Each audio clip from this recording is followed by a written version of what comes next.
Welcome to the Morning Fire for Entrepreneurs podcast. I'm excited to have special guests with me today, Austin Linney. Austin, welcome to the show. Thanks. I'm really excited to be here. Thank you so much. Yeah, you're welcome. So let's get into state. I always love doing a few power breaths. We'll do 3 power breaths in. We're going to breathe in through the belly, up through the chest, raise our hands to get into peak state. Let's go ahead, breathe in and out. Good. Another breath in and out. Good. Final breath in and out. All right. Now I'm going to count down 3, 2, 1. We're going to boom and pound our chest at the top of our lungs. All right. And 3, 2, 1, and boom. Boom. There you go. Love it. Love it. It's not as scary. It's not as scary as my friend who used to be a wrestler, who he didn't tell me he scared the crap out of me. And he was like, Barry Griff's coming to you. And I jumped back in my seat. I was so scared because he's like 6'9". So he's a really big dude. Yeah. It's too funny, man. Love it. So let's get right into, morning routine habits and rituals, because that's really what I eat, sleep, and breathe on a daily basis, what I coach on. So what's your go-to couple things that you do every morning that sets you down that path towards success? Early at the end of last year, I realized that the new year was going to be full of new businesses and opportunities. So I took that opportunity to take some time to pick a program or try something to challenge myself, and that was 75 hard. Okay. And my days are pretty crazy, so I decided to do both workouts in the morning. Well, in order to do that, obviously you got to allow yourself some more time. So typically I get up between 4 or 5:30 at the latest. I'll go out automatically for a 45-minute walk. That's my outside workout. Typically when I'm walking, I'll read as well. I'll read my 10 pages and listen to a book. And then I'll either get on the Peloton or go to the gym and a little journaling, a little meditation. But really that is my selfish time. And I wound up doing 75 hard for 150 days straight because nice. I just didn't want to stop it. And I do believe that regardless if I'm doing the program or not, it'll be something that I take with me for the rest of my life. I think that working out and rituals are more of a lifestyle than a program per se. Yeah, no, I would agree with you. And I love that practice of getting the body moving in the morning, right? I mean, we are made to move, and you can get so much natural energy from that experience, especially going out, walking outside and getting into nature. So that's incredibly powerful. Mm-hmm. I subscribe to the same thing, right? I love getting a sweat in, getting a workout in up, between, typically it's about 4:15 in the morning, most days, and get that workout in. And it starts you down that path. You get those endorphins released, right? You feel good about everything. One of the things that, and this is just following real estate investors who are Ironman or marathon runners, mm-hmm. When we're young, that's why my joke with everybody, we're taught like in PE class, like lift a bunch of weight and do all this stupid stuff that doesn't matter. And so one of the things that I'm going to focus on moving forward is bringing a little more Pilates. Okay. A little more of, I'm not a great stretcher. It's the stretching to me is my Everest, I literally can't talk myself into doing it.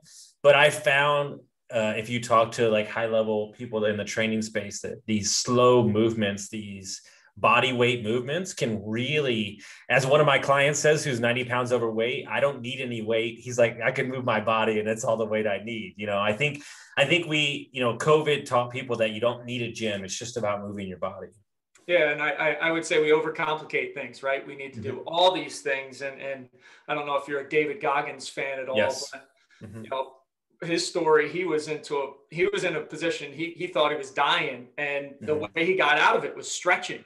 Right. And it's incredible. And I'm in the same boat where that's not one of my strengths. My wife and I, pre-COVID, we were going to a yoga class once a week. We got to pick up that practice because I know it's extremely beneficial for the body to stay mobile, flexible, and all that stuff. I will tell you this, and I've shared this on my podcast. I have, and I say this word on purpose, I've given myself permission to have a body work massage guy come over once a week. And I'm more committed to paying him to come over and take that hour and a half out of my day. I just had it yesterday. I meditate the whole time and I'm a different human. And so when I get to a place where I can have them come 2 or 3 times a week, that's going to happen. And I think we as hard charging type A individuals don't respect, as my other co-host would say, the rest is just as important, or the decompression, right? And scheduling it in, and not just scheduling in the workout. And I think one of the things I'm going to try to do is schedule in the stretching, and hopefully I can talk myself into doing it.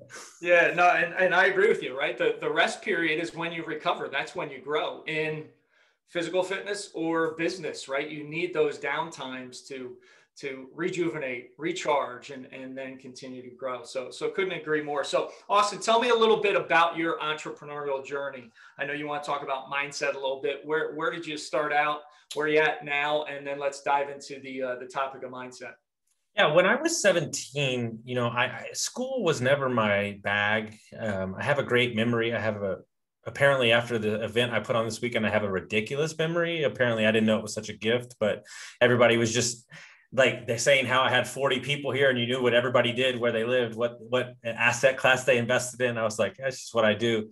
So I had this ridiculous memory, and school didn't really intrigue me. And I was at a friend's dad's house, and he owned like 3 businesses. And I remember it like it was yesterday. He tapped me on the shoulder and he says, "Hey, you're a little different."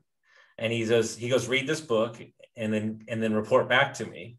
And he handed me this purple book, and the purple book was Rich Dad Poor Dad. And my dad was a dentist for 40 years, and entrepreneur as well, but just in a different kind of space, right? Mm-hmm. And that book really signaled off the holy crap, how can I be my dad? Well, no, you can do it from a different point of view. And so I understood the concepts, but it took me many years to enact those concepts. And, I grew up in the restaurant business, and in the restaurant business, especially in the time I grew up in, alcohol and drugs were very prevalent. Mm-hmm. And, my parents got divorced when I was 17, and I was lost. I was playing a victim. I was blaming myself for the divorce. And that led into, abusing cocaine and methamphetamines heavily. And, which briefly led to being homeless for a little time, sleeping in, underneath the stairs of a closet at a friend's house, and, wound up beating the hard drugs, kind of just put it down, was done. I wound up staying up for like 8 days straight. I lost like 30 pounds. I didn't eat. It was just, I was in not a good place. And I was just done. Like, I had somebody come to me and they were like, "Dude, this is not who you are." And like, so I just put down the hard drugs and I just quit cold turkey, which I know is not the easiest thing for everybody, but that doesn't mean I stopped drinking. And it wasn't until I joined M1 Mastermind that I met 2 individuals who were 9 months and 11 months sober, who were successful businessmen. And it was the first time in my life that I had been around guys my age that were successful in business and they didn't drink. And that is the most alarming statement that I'll ever say on any podcast, because it's the truth. I was unaware that there were successful people out there that didn't drink. Like, I just thought it was like, hey, you celebrate, this is what you do. And like, it's so prevalent in the restaurant hotel space. And they said something to me that was super simple, but it really changed my life. And they said, "Listen, if you've ever thought about stopping, give it a shot." And it was like that permission, right? So I tried for 26 days. I drank again. I was pissed off.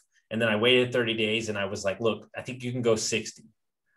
So I got to 60. I was like, "Well, shit, I guess you can go 90. Well, then I got to 120.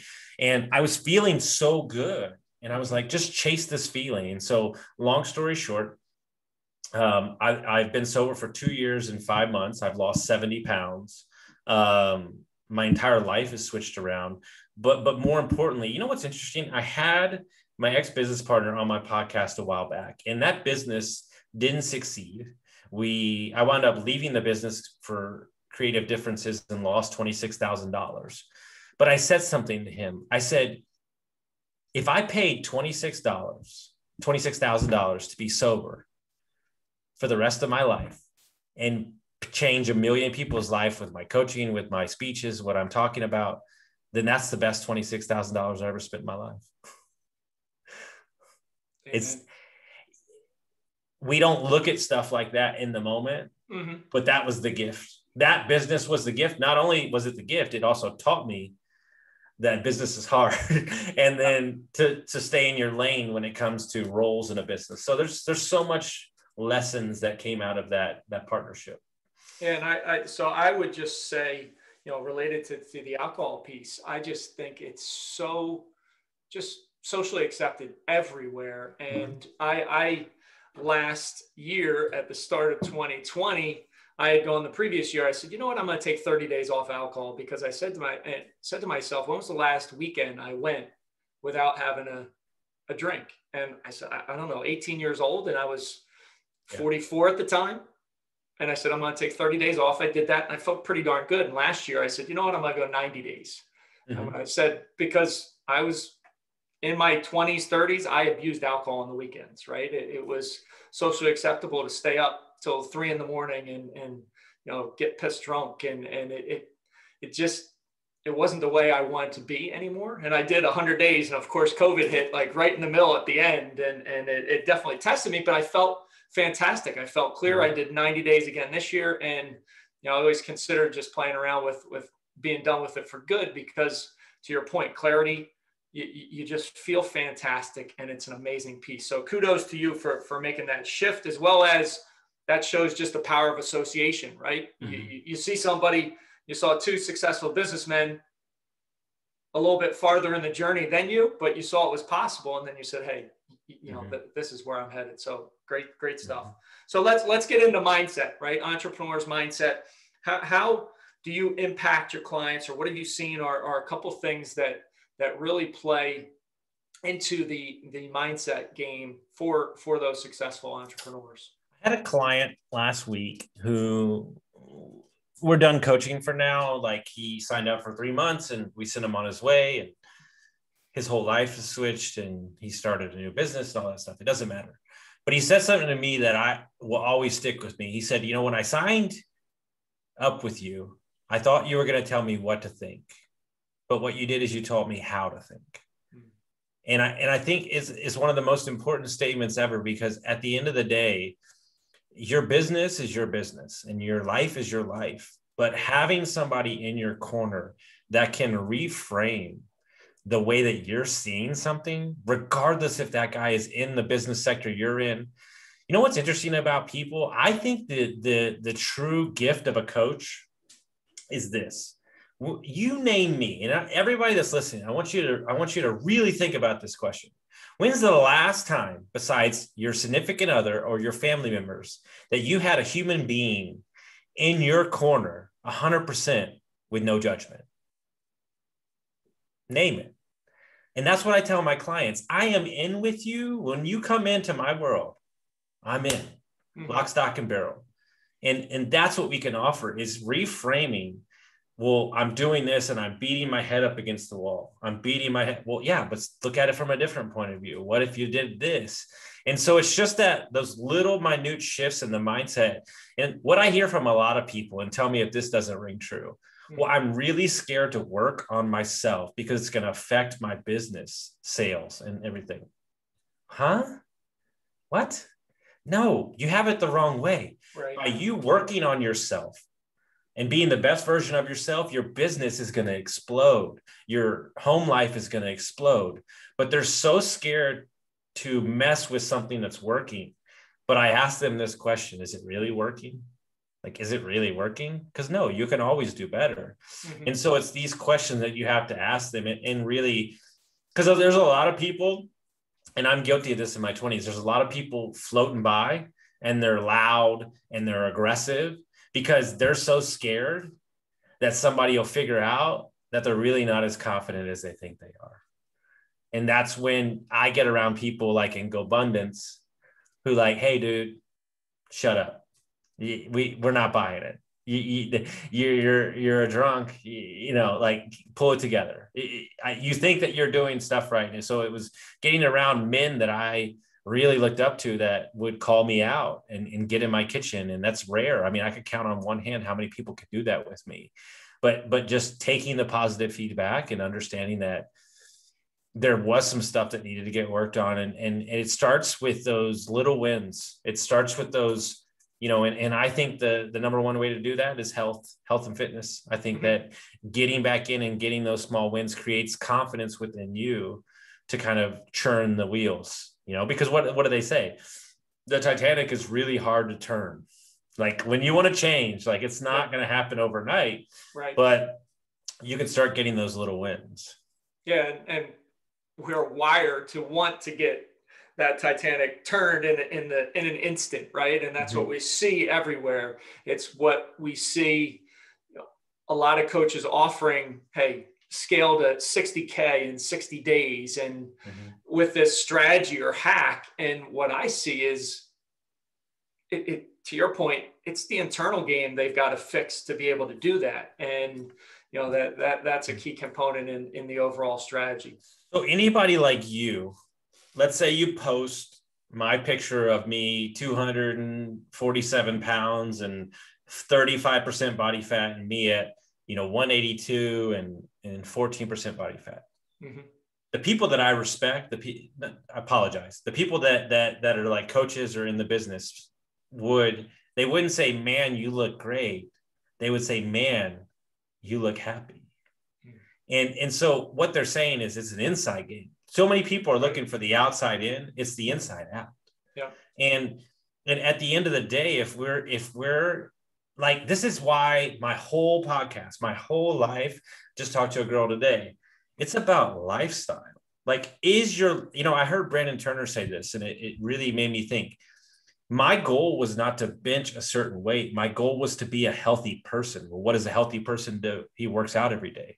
Okay. Well, if he works out every day, then eventually, like, dude, let's be 100% honest. I'm 38 years old. It is really hard to lose a couple pounds at 30. And, I really want a six pack, like really bad. And I've been on like an odyssey for this like six pack, but my coach said something to me. You did life wrong for 20 plus years. You've only been doing it right for about 2.5 years. Can you imagine at the end of those 20 years when the pendulum's level, right. how much of a difference it's going to be? Like it's wild. Yeah. That's just a great point, because, I was in the fitness industry for a while, had my own gym, and that's the frustration is people are like, why haven't I lost 20 pounds. Well, to your point, well, how long did it take you to gain those 20 pounds? You've got to go equal in the other way. And back to your point, as far as physical fitness and health, I think without a shadow of a doubt, that's the foundation, right? You said I'm 46, and I did the David Goggins 4x4x48 run this year. And I'm in the best shape of my life at 46 years old. And no wonder why I can run really fast, right? People say, well, I need more energy. Well, you better get your ass in shape is what you better do. Then you'll have more energy to be able to do those amazing things that you want to accomplish. So yeah, I'm a firm believer in that, and right there with you. So, that mindset piece is definitely critical to the overall game. And it's the internal. And people say, well, I don't want to be selfish and take care of myself. I say it's the most unselfish thing you can do, right? Is take care of yourself, and then you'll be able to take care of everybody else around you so much better. We've created this society of I'll do it when I get here. I'll do this, that, then. Well, I'll focus on my health when I get to this number. And you know what I told my client the other day? I've been fighting with one of my best friends. He's my first client. And this health piece for him has always been the hardest. He crushes real estate. Right. About to have a baby. Shit's getting different. Right. And I told him the other day, I said, dude, straight up. I said, dude, it's just not important to you. It's not important to you. If it was important to you, you would do it. But on the list of importance, it's like down there. And when you realize that kid is going to see everything that you do, that's on you. That's on you. And you know what? Ever since I said that, he's been working out every day since then. And I talked to a client, right, who's my Airbnb client. He said something to me. He said, I went to a family thing, and the mom is like 400 pounds, right? Like way overweight. And her 6-year-old, like 8-year-old is 100 pounds. And I'm like, he's like, Austin, what do you do with that? He's like, how do you even coach that? How do you even begin to get in the layers of shame and BS that's in there? And I said, dude, that's a game. That's hard because victimhood is my specialty. But what you have to understand is what you're putting out there in the world, everybody sees. And if you think they don't see it, you're wrong. And when I mean that on social media, I mean that in your home, in your community. And so all we're asking you to do, I'm asking you to do is to show up every day and care about yourself enough to be the best version of yourself. And I promise you, if you're the best version of yourself, it'll radiate in every aspect of your life, business, health, family, everything. Because when you get to that plateau, money-wise or car-wise, or wherever you think you're going, you're going to be left dissatisfied. I promise you that, because I've met plenty of millionaires that are very unhappy. And I've met plenty of poor people that are really happy or you don't have as much money. But the question is, if you can create happiness when you deem that you're without, how happy will you be when you have everything? Right. And that's where we've got it twisted as a society. Yeah, no, I always say we're a world full of zombies just walking around. We don't know it, but so many people are just satisfied with good, mediocre, average, right? And I always love whenever I go to the supermarket or Target or something. Hey, how are you doing? I'm doing great. How are you? And they're like taken aback that somebody's doing great. Yes, I'm doing great. Like, it's another opportunity. It's another day that I get to interact. Do you consume Tim Grover's stuff at all? I do not, no.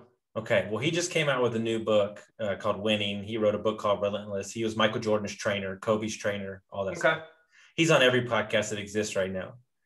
I'll have to check it out. This guy just like breathes into my soul, because we have moved away from celebrating a winning culture. Like, we've moved away from, just like you said, you being great. Because I'll go back to the alcohol stuff. And when you get sober and when you lose weight, I can't tell you how many people reach out to me and go, who the fuck do you think you are? Now you have a podcast. Oh, you lost weight. Oh, great. I'm happy for you. You think you know everything now. Right. Like, it happens all the time, especially when I first started getting sober. Well, what am I supposed to do? Am I supposed to be miserable my whole life? I don't understand. Right. But that tells me more about them than it does me, because they're concerned because what I am is a mirror. Right. And so when you work on yourself, when you get better, you are going to have people push back on you. It has nothing to do with you, because you've chosen to be better. You've chosen to move forward. So all you are is a mirror onto them. So all I can say to those people that are going through that right now, because that, in my opinion, it seems to be the conversation I'm having with everybody. It doesn't matter if they have 30 million or they're leaving people behind. Keep going. Yep. Because there's friends out there that are higher level, and water finds this level. And we just have to ask more out of ourselves, because like Goggins says, when you've gone 40%, there's so much more in the tank. And I don't, I look at a guy. Do you know who Iron Cowboy is? Not a fan. Okay. Dude, I hope you don't have anything to do tonight, because once you watch this Netflix, you will not sleep for 3 days. So this dude went out and did 50 Ironmans in 50 states in 50 days. Oh, wow. Iron Cowboy. It's on Netflix. Right now, he's doing 100 Ironmans in 100 days straight. He's on his 76th. He bends the reality of what you think is possible. Right. And he's just so focused on the process that it's like, okay, well, we're going to go handle that tomorrow. We don't even know what we're capable of, because we spend our lives not trying. Mm-hmm. And we have to get out of our comfort zone. We have to get uncomfortable. We have to have conversations that make us uncomfortable so we can test the boundaries. Like I fast on Mondays. Like I do like a 24-hour fast. I've done 3-day fast. Yeah. You realize that fasting is nothing more than a mindset thing. Mm-hmm. It's training the mind. We don't need food. We really don't. But like your body's, and then you breathe through it. Okay. And then it passes. Mm-hmm. And then you like feel great. You're like, dude, I feel great. And then, so like we've created this thing where like a fever happens and we're like, oh, like, you know, like we got to like take something and like, but actually the absence of the fever says that your body's taking care of itself. And so we need to make sure that we create a space where we understand that this is all can be controlled with the mind. Yeah. And I to that point, so many of us are on autopilot. We're those zombies, right? That we don't make a connection.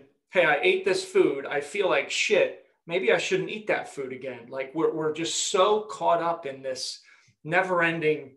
We're on that hamster wheel as a little hamster going so fast, and well, if I feel like crap and I just ate this, then I shouldn't eat that again, right? It's those. I always say it's like putting on your white lab coat, right? Put on your white lab coat, become a scientist, figure out what works, what doesn't, and really dive into it. And getting out of that comfort zone is so critical. I just ran a thing with the guys in one of my masterminds where every time we went into a public place, we dropped down, did 10 push-ups. So there I was in the middle of Giant, dropping down and doing 10 push-ups. I was laughing after the fact as people were staring at me, but it's getting out of your comfort zone, right? Yeah. No, I love that. That's good. Yeah. So talk to me a little bit about, let's get into leadership. Leadership, I think, is so critical to the overall process, as well as we're all leaders in our own rights, or we all should step up as leaders, right? In our families, our communities, our networks of friends. What does really leadership mean to you? And what are a couple things people can do to become better leaders? Well, I think at the end of the day, the thing that they don't talk about, and I was just talking about this with somebody yesterday, leadership is uncomfortable. Like leading a business, like charging through and standing up for something that you believe in is you as an entrepreneur out on the tree limb, as I call it. We don't know where the branches are. We don't want to go backwards. It feels a little flimsy. That's leadership, because you owe it to yourself to take the vision that's in your head of who you are and what you need to be, and you need to push through the glass ceilings. And you, if you're a true leader, you have to break through the glass ceilings for your employees, for your spouse, for your kids, for your coaching clients, because you have to move the mountains aside so they can see the true greatness that's inside of them, right? And that's what I tell people as a coach, it's all you are. You're a mountain mover. Like you're moving the mountain, clearing up the windshield, and just saying, here's the great, and for me, that's leadership is being able to be out there in the flame and take the heat, because it's rough out there.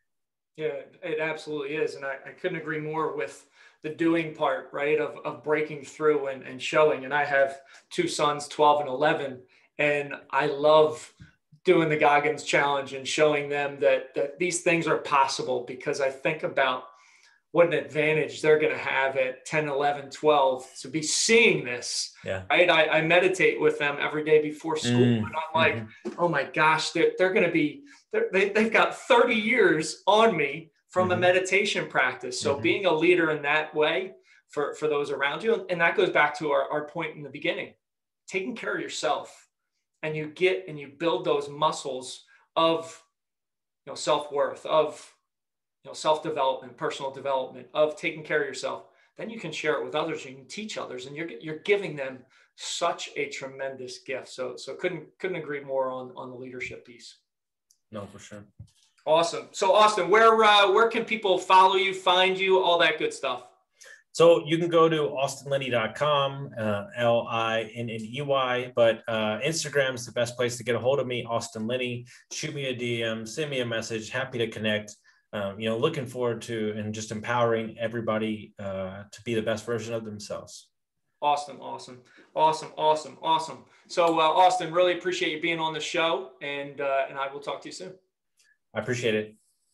Thanks for listening. Thanks for watching. Have an amazing rest of your day. Rise, fight, love, repeat. Get after it, and I'll talk to you soon.